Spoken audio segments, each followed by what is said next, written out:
이번에는 집합의 연산에 대해서 한번 알아보겠습니다. 생각보다 기본 개념은 아주 간단하니까 한번 그냥 편하게 보면 됩니다. 자, 집합의 연산이란 것은 우리 수학 수를 더하기, 빼기, 곱하기, 나누기 하는 것처럼 집합도 이렇게 두 집합을 서로 계산을 할 수 있는데 어떤 계산이 있냐면 이 더하기하고 비슷한 계산이 있고 빼기하고 비슷한 계산이 있고 곱하기하고 비슷한 느낌의 계산이 있어요. 자, 더하기하고 느낌이 비슷한 건 바로 합집합이라는 건데 더하기하고는 완전히 다릅니다. 뭐가 다르냐면 합집합은 모양이 지금 이렇게 U자 모양으로 이렇게 되어 있는데 이게 약간 함정 모양이죠. 함정 아니면 주머니 모양. 그래서 왼쪽에 있는 이 A라는 집합, 그 다음에 합집합의 오른쪽에 있는 B라는 집합의 원소를 마치 이 주머니 안에 몽땅 다 집어넣는 거예요. 자, 그래서 A 집합의 원소이거나 또는 B 집합의 원소인 것이 바로 A 집합과 B 집합을 합집합한 결과가 되는 겁니다. 자, 그런데 여기서 주의해야 될 게 집합 A의 원소가 1, 2, 3이고 집합 B의 원소가 2, 3, 4라면 집합 A와 집합 B를 합집합하면 집합 A와 집합 B를 합집합하면 1, 2, 3, 4 이렇게 써서 중복된 것은 중복된 원소들을 2와 3 중복된 원소는 한 번만 써준다는 것 요것만 기억하면 됩니다. 자, 그럼 이제 교집합은 느낌이 교집합의 기호는 우선 이렇게 산 모양을 그리는데 이건 쌤이 외울 때 어떻게 외우라고 하냐면은 이렇게 쓰면 교자잖아. 교자. 이 교자에 조금 더 이렇게 뭐라고 할까 선을 좀 더 그어주면 그러면 이런 모양의 기호가 되는데 교집합은 우리가 곱하기하고 약간 비슷하다는 느낌인데 곱하기하고 똑같진 않아요. 그 의미는 전혀 다릅니다. 자, 교집합은 집합 A와 집합 B에 공통으로 속하는 원소로 이루어진 집합이에요. 그러니까 이 집합 A가 1, 2, 3이고 원소가 집합 B의 원소가 2, 3, 4일 때 집합 A와 집합 B의 교집합을 한 결과는 바로 중복된 2와 3이라는 원소로 이루어진 집합이 바로 A와 B의 교집합의 결과입니다. 자, 이렇게 교집합, 합집합에 대해서 이제 알아봤고 그 다음에 서로소라는 표현이 어떤 표현인지 한번 이야기를 해봐야 되는데 서로소라는 게 우리가 중학교 1학년 때도 서로소라는 거에 대해서 이야기를 해봤어요. 뭐냐면 2와 5가 이런 두 수가 있는데 2의 약수는 1, 2고 5의 약수는 1, 5입니다. 그러면 2와 5는 공약수로 1을 가지는데 공약수가 1인 두 수가 서로 1 이외의 공약수는 없기 때문에 서로 소다. 서로 소라는 이 소자는 한자어로 서로 거리가 멀다. 소원하다라는 표현을 쓰는데 소원하다. 서로 관계가 멀다는 뜻이에요. 그래서 서로 상관이 없는 관계다라는 뜻입니다.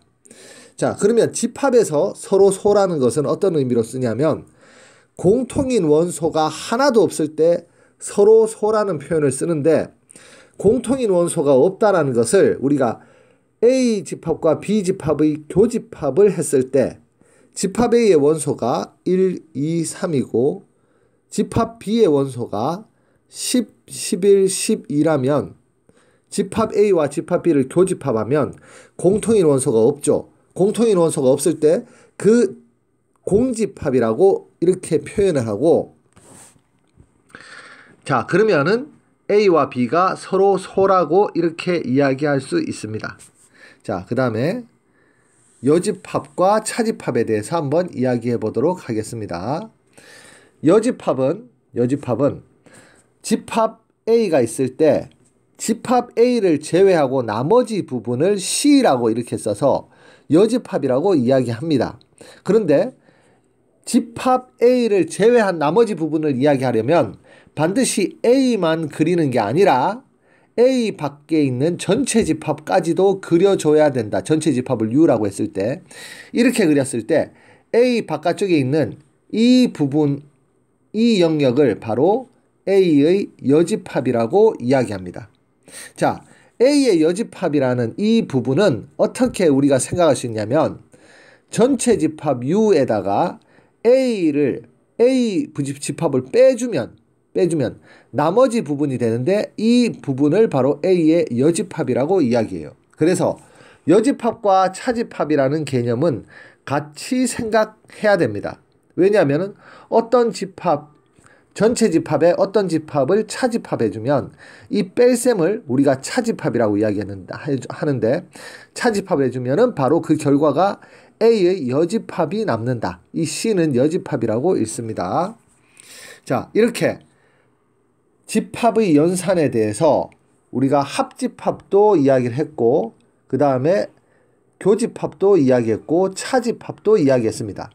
교집합을 이야기하는 과정에서 두 집합이 서로 소라는 이야기도 했었고 차집합을 이야기하는 과정에서 여집합이라는 개념이 필요하다는 이야기도 했습니다. 자, 그러면 이제 집합의 연산의 성질과 연산의 법칙에 대해서 이야기하면 집합의 연산의 이야기가 가장 핵심 이야기가 다 끝이 납니다. 자, 집합 연산의 성질은 A집합과 A집합을 합집합하면 A가 된다. A집합과 A집합을 교집합하면 A가 된다.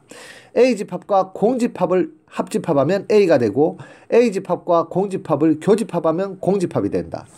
A집합과 전체집합을 합집합하면 전체집합이 되고 A집합과 전체집합을 교집합하면 A집합이 된다. A집합과 A의 여집합을 합집합하면 전체집합이 되고 A집합과 A의 여집합을 교집합하면 공집합이 된다. 전체 집합을 여집합하면 공집합이 되고 공집합을 여집합하면 전체 집합이 된다. A의 여집합을 다시 여집합하면 A가 되고 A를 차집합 A의 B를 뺀 A 차집합 B는 A 교집합 B 여와 같다. 자, 이 7번 공식 반드시 외워야 됩니다. 7번 공식. 자, 그리고 이 참고 이 부분도 문제에서 많이 나오기 때문에 반드시 알고 있어야 되는데 A가 B에 속하면